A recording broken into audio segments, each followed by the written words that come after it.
feel like there's like something in human brains that just wants to, we all secretly want to manage a farm. July 31st. Game stole $130 million. 2016. A brand new game called Çiftlik Bank launches in the Turkish App Store. The game lets you invest in your own farm. You know the drill: cows, chickens, and goats. But Çiftlik Bank is more than just a game. It's connected to the real world. Cow! On the app, you can invest your money in virtual livestock. By doing that, you automatically invest in real farms that actually exist, and the real produce of those real animals are then sold in dedicated farm shops near you. So Çiftlik Bank is not just about gaming. You can also make actual money and support farmers. Sounds too good to be true, right? Right. This innocuous young man is the brains behind the app. He fooled an entire country, scammed money from over 100,000 people, and disappeared with over $80 million. Oh my God! Where is he today? And how did he pull this off? He got out?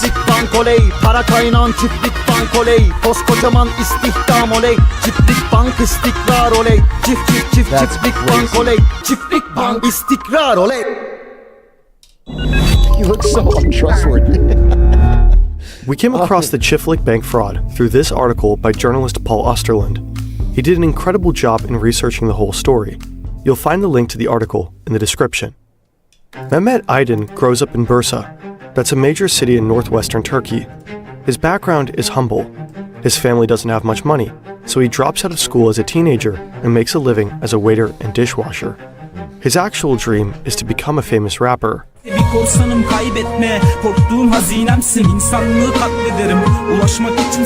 never makes it big, but he makes some contacts in the Turkish rap scene and meets an online game designer. The two become friends. Aydin is a big fan of the Facebook game Farmville. In 2016, he and his new buddy team up in his basement apartment and co-develop a Farmville clone. They call it Çiftlik Bank. That's Turkish for farm bank. The game is an instant hit. It attracts 50,000 active players within less than 8 months. The idea is simple. You start and manage your own farm. You use gold as a currency to buy animals like chickens, goat, cattle, and bees. You earn cash back by selling the honey, eggs, and milk that your animals produce. You can then use the profits from these sales to buy more livestock, and so on. You can also pay real money to buy virtual gold and run your farm. And that's not just some pay-to-win model. If your farm does well and you make some proper virtual gold, you can exchange your virtual proceeds back into real money. That's crazy. Aydin has a groundbreaking idea. The money that players pour into the game will be invested in real livestock operations, and the profits from these real farms and products will flow back to the players. So Çiftlik Bank becomes a hybrid form between a video game and a crowdfunding platform for Turkish agriculture. Investments like these are in high demand at the time.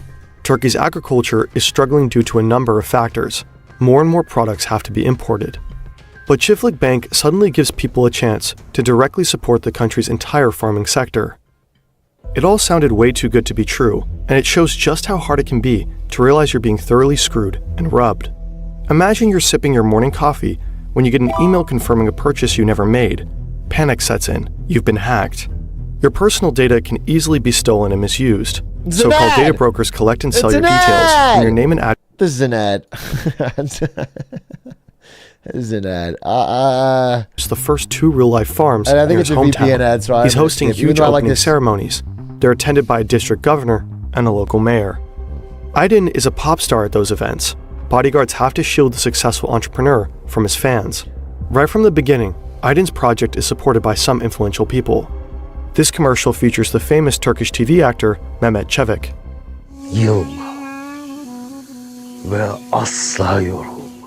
Çevik also acts as the company's press consultant. Within a year, more than 100 of these farm bank shops pop up throughout the entire country. They sell the products from the Çiftlik Bank operations. Wait, it's kind of working. Here you can see cheese, honey, and sausages with the logo. Çiftlik Bank players receive 5% of their profits in vouchers for these shops. You can choose the products in-game and pick them up at the nearest location. Wow. The rest of the profit is supposed to be real money. Say a player pays around $4,200 to buy 3 virtual beehives. He makes $840 per month off his bees. So within 1 year, our online beekeeper racks up profits worth over $5,800. Sure. At its peak, Çiftlik Bank has over 500,000 active players. More than 130,000 people invest their actual money. Some of them even take out huge loans to do so. A total of $250 million are poured into the game. Jesus Christ. Unfortunately, Chiflik Bank is a massive scam, a Ponzi scheme, and Mehmet Aydin is a fraudster. The products at the franchise shops may bear the logo of the game, but they do not come from the company's own livestock. Most of those farms are inactive and only serve as a front. In the beginning, however, players always get their money on time. But Aydin's pyramid scheme only works so long as it grows and attracts new players that put in new money. The money is then used to pay out profits to existing players. The company does extensive marketing and hands out commissions for bringing in new players. In late 2017, only a year and a half after the game was launched, things start getting messy. Players complain about false promises on social media, and financial regulators in Turkey put Chiflik Bank on their radar. The authorities become particularly skeptical when they find out that the company's bank accounts are held by a shell company based in northern Cyprus. Another Turkish authority, Turkish Ministry of Customs and Trade, starts looking into the company's finances. Yikes. Aydin realizes he can't keep up his scheme for much longer. In December 2017, he suddenly sells his shares in the company. A month later, Chiflik Bank says it has suspended accepting new users. It also stops paying out profits. Rumor has it that the banks are refusing to work with Aydin's company after the complaints. Many players are furious and want their money back. Disaster. Some of them have invested all their savings, believing they could make profits and at the same time do some good for their country.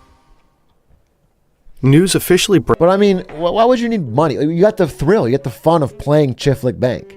Like, you gave them $2,500, $5,000, but you got the fun of clicking on the virtual cows and chickens. It's like greedy to ask for money. He gave you a fun virtual experience, and that's its own reward. It's a really fun. In March it's a really fun game. 2018, authorities determine that Chiflik Bank is indeed a scam.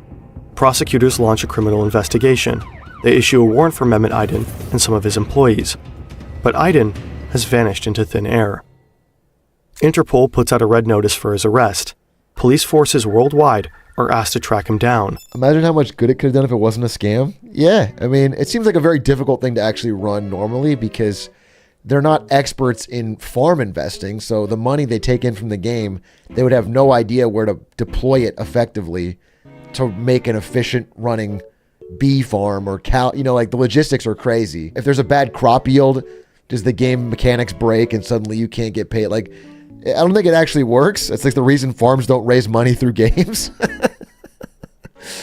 But it could have been a thing where, like, you get a very, very, very small percent of the profits. So it's well within, you know, instead of like guaranteeing you all of it, which makes it near impossible to run, it could be like, it all go, I don't know, it could be something. The point is, it shouldn't be a fucking Ponzi scheme scam. It soon turns out that Aydin has fled to Uruguay, but he doesn't exactly lay low. He is seen driving around in his Ferrari. He posts this video. Well, you gotta This flex. is his private yacht. You gotta flex. To pay for all this, Aydin stole millions from Chiflik Bank users, and he's been doing so long before running off to Uruguay. His former bodyguard says he frequently went to casinos in northern Cyprus to gamble and party hard. Now it looks like he just keeps living the good life down in South America. That's crazy. Like nothing happened.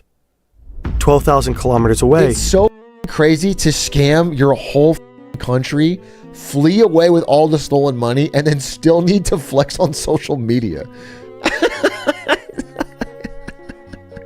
Still have a need to post bans on IG. That's crazy. That is a depravity. The fraud story dominates Turkish media for months. Angry players raid one of the real farms and try to load the animals onto trucks. Aydin plays the victim and blames the Turkish state. He says he couldn't pay his players because authorities seized his company's assets. His former partners are busy apologizing to the Turkish public. This is actor Mehmet Çevik calling to apologize on national TV.